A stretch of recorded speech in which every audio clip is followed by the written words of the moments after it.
வணக்கம். நான் உங்கள் அபிமான யோகாம்பால் சுந்தர்.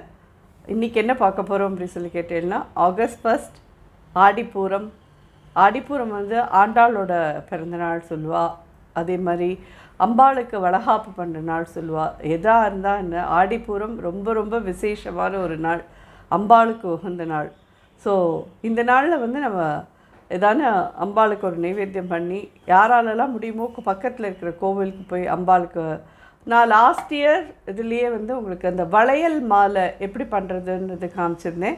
அதோட லிங்க்கை நான் வந்து டிஸ்கிரிப்ஷன் பாக்ஸில் கொடுக்குறேன். லாஸ்ட் இயர் அக்கார வடசல் பண்ணி அதுக்கப்புறம் இந்த வளையல் மாலை எப்படி கோக்கணுன்றது காமிச்சிருந்தேன். அந்த லிங்க்கை நான் உங்களுக்கு டிஸ்கிரிப்ஷன் பாக்ஸில் கொடுக்குறேன் கண்டிப்பாக. ஸோ இந்த வருஷம் நம்ம வந்து என்ன பார்க்க போகிறோம் ஆடிப்பூரத்துக்கு அப்படி சொல்லி கேட்டேன்னா, நெய் பாயசம் ரொம்ப ரொம்ப நல்லாயிருக்கும். ரொம்ப விசேஷமானதும் கூட அம்பாளுக்கு நைவேத்தியத்துக்கு. ஸோ எப்படி பண்ணுறதுன்னு பார்க்கலாம்.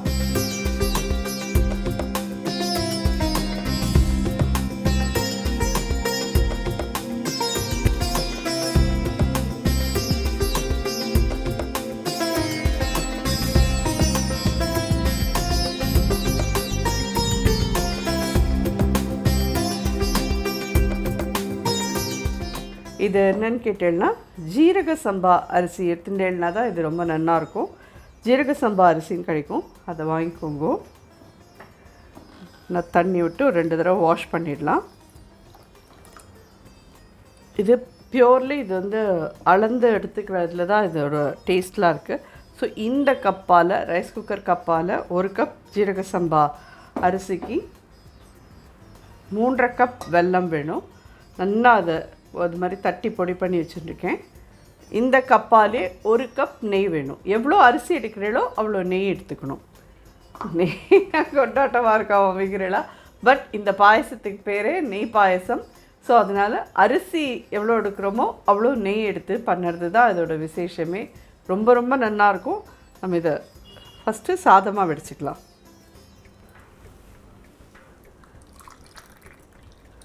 1 2 3 4 கப் தண்ணி விட்டு நல்லா ஒரு 5-6 விசில் கொடுத்து குழச்செல்லாம் வெடிச்சுடலாம். இது என்ன விசில் வந்ததுக்கப்புறம் பார்க்கலாம். இப்போ அதே மாதிரி வெல்லத்தையும் அளந்து எடுத்துடலாம். 1 கப் 2 3 3.5. இந்த 1/2 கப் வேணால் நீங்கள் சுகர் யூஸ் பண்ணிக்கிறோம் அப்படிங்கிறவா உங்கள் சௌகரியம். நான் இது ஃபுல்லாக வெல்லத்தில் தான் பண்ணுவேன். கொஞ்சம் ஸ்வீட் நல்லா உரைச்சி தெரியணும் அப்படிங்கிறவா அந்த 1/2 கப் வெல்லத்துக்கு பதிலாக 1/2 கப் சுகர் யூஸ் பண்ணிக்கோங்க. ஸோ இதையும் நல்லா கரைச்சிட்டு வடிகட்டிட்டு அதுக்கப்புறமா தான் கொதிக்க விடணும். விசில் வரட்டும், 1 by 1 பண்ணலாம். நம்ம பார்த்திங்கன்னா நல்லா ஒரு 6-7 விசில் கிட்ட வாங்கிட்டோம். இதை அடுப்பு அணைச்சிட்றேன். அதாவது கடைசியில் 2 விசில் வேணால் நீங்கள் சின்னதாக வச்சுட்டு வாங்கிக்கோங்க. கொஞ்சம் நல்லா அது வேகணும் குழந்தை. ஏன்னா வெல்லத்தில் போட்ட கையோடு அந்த அரிசி வந்து முழிச்சுக்க ஆரம்பிச்சிடும்.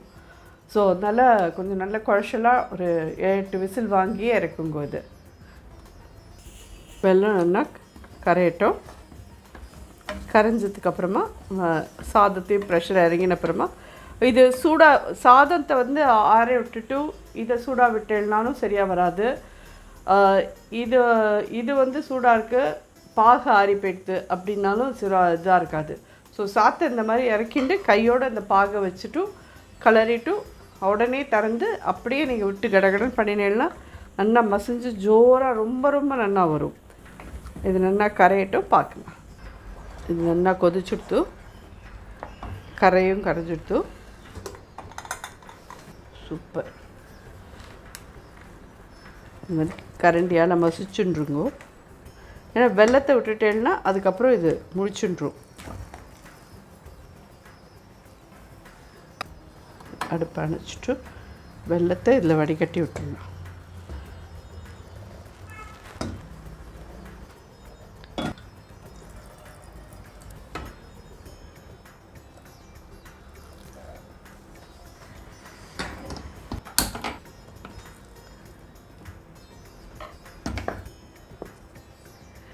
பார்த்தீங்கன்னா என்ன கொதிக்கிறது.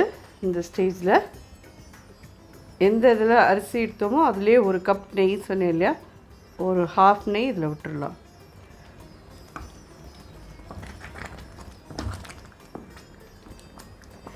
ஸோ எப்பயுமே அம்பாளுக்குமே ரொம்ப உகந்தது, நான் நிறைய இதில் கூட சொல்லியிருக்கேன், குடான்ன பிரீத்தமான சை அப்படின்னு தான் சொல்லுவாள். குடான்னம் அப்படின்னா வெல்லம் சேர்த்த அன்னம். குடம்னாலே வெல்லம், வெல்லம் சேர்ந்த அன்னம், அதுதான் அவளுக்கு ரொம்ப பிரீதியான ஒரு இது.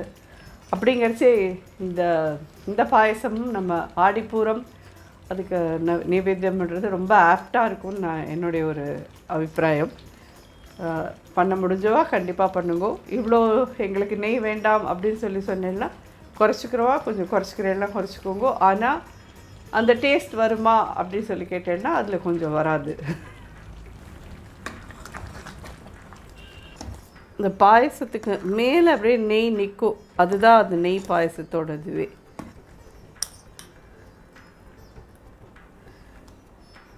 ஒரு அரை டீஸ்பூன் ஏலக்காய் பொடி போட்டிருக்கேன். இது ஜீரக சம்பா சாதத்தில் தான் பண்ணணுமா மாமி அப்படின்னு கேட்டீங்கன்னா, நீங்கள் ரெகுலர் பச்சரிசியில் பண்ணுறதுனாலும் கூட பண்ணிக்கோங்க. ஆனால் இது இந்த ஜீரக சம்பாவில் பண்ணுறதே இதுக்கு ஒரு தனி வாசனை, ஒரு தனி இது இருக்கும். அதனால தான் இது ஜீரக சம்பாவில் பண்ணுவாள். உங்கள் சௌகரியம். இதுக்குன்னு நாங்கள் வாங்கலை, ரெகுலராக இருக்கிற பச்சரிசியில் பண்ணிக்கிறோன்னா பண்ணிக்கோங்க, ஒன்றும் பிரச்சனை இல்லை. மிச்சம் இருக்கிறதுலையே இன்னும் கொஞ்சம் விடுறேன். இதை இந்த நம்ம தேங்காய் முந்திரி பருப்பு வறுத்து போடுறதுக்குன்னு வச்சுக்கலாம். உங்களுக்கு இல்லை, எனக்கே கூட ஒரு கப்புக்கு ஒரு கப்பா அப்படிங்கிற ரீதியில் கொஞ்சம் இதாகும். இருந்தாலும் எப்போயோ ஒரு தடவை தான் பண்ணுறோம் அப்படிங்கிறதுனால அது கண்ண மூடின்னு விட்டுருவேன். இது டே எடுத்து இதை ஆட்லி இதை நீங்கள் ஒரு 5 minutes கொதிக்க விட்டேன்னா போதும். வெல்லத்தோடு சேர்ந்து நெய்யோடு சேர்ந்து வெல்லம் நெய் அந்த சாதம் எல்லாமே சேர்ந்து ஒரு 5-7 நிமிஷம் கொதித்தாலே போதும். எல்லாம் ஒன்றா நன்னா சேர்ந்து இதாகிடும். கன்சிஸ்டன்சி பார்த்தீங்கன்னா உங்களுக்கே தெரியும். அது நாழியாக நாழியாக இன்னும் கெட்டியாகிடும், அப்படியே சக்கரை பொங்கல் மாதிரி ஆகிடும். அப்புறமா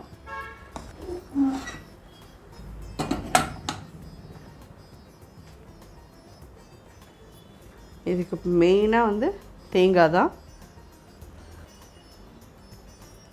ஜஸ்ட் ஒரு 10 முந்திரி பருப்பு போடு. ஆனால் மெயினாக இதுக்கு தேங்காய் தான் வறுத்து போடுவாள்.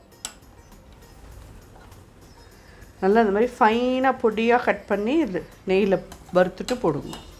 இதை இதில் சேர்த்துடுறேன்.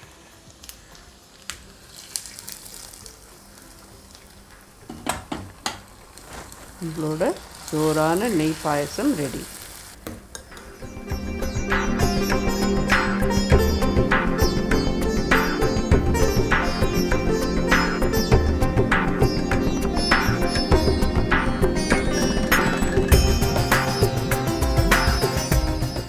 கண்டிப்பாக ஆடிப்பூரத்துக்கு இது எல்லோரும் அம்பாளுக்கு நைவேத்தியம் பண்ணி நீங்கள் எல்லோரும் கொண்டாடுவேன்னு நினைக்கிறேன். பக்கத்தில் இருக்கிற கோவிலுக்கு சேப்பு வளையலும் பச்சை வளையலும் வாங்கிட்டு போய் அம்பாளுக்கு சாத்துங்கோ. இல்லை கோவிலுக்கு போகலை, நாங்கள் ஆற்றுலேயே இருக்கோம்னா நான் சொன்ன மாதிரி டிஸ்கிரிப்ஷன் பாக்ஸில் வளையல் மாலை எப்படி பண்ணுறதுன்றது காமிச்சிருக்கேன். அது உங்களுக்கு லிங்க் கொடுக்குறேன். அதையும் பார்த்துட்டு நீங்கள் அது மாதிரி ஆற்றுல கோத்து உங்கள் ஆற்றுல இருக்கிற சுவாமிக்கு சாத்தினா கூட சந்தோஷம். ஸோ நிச்சயமாக இது எல்லாருக்கும் உபயோகமாக இருக்கும்னு நினைக்கிறேன். கண்டிப்பாக ட்ரை பண்ணி பார்த்துட்டு எப்படி இருந்ததுன்னு ஃபீட்பேக் சொல்லுங்கள். நன்றி, வணக்கம்.